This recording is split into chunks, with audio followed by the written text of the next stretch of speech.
নদীতে থাকতো এক শক্তিশালী বাঙালি জিন। একদিন হঠাৎ করে একটি ভারতের জিন এসে সেই বাঙালি জিনকে বলল, তুই আজ রাতের মধ্যে এখান থেকে সরে যাবি, আগামী কাল থেকে এই নদীতে আমি রাজত্ব করব।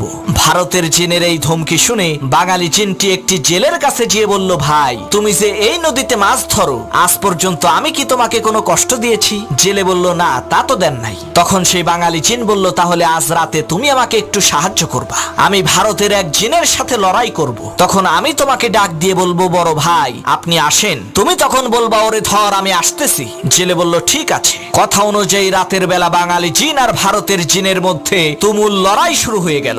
এমন সময় বাঙালি জিন বলল, বড় ভাই আপনি আসেন। তখন জেলে বলল, ওরে শক্ত করে চেপে ধর আমি আসতেছি। এই কথা শুনে ভারতের জিন বলল, সর্বনাশ, ছোট ভাইয়ের সাথেই লড়াই করতেই আমার জান বের হয়ে যাচ্ছে, আর বড় ভাই আসলে তো আমার কেল্লা ফতে হয়ে যাবে। ওরে বাপুরে, আমি গেলাম।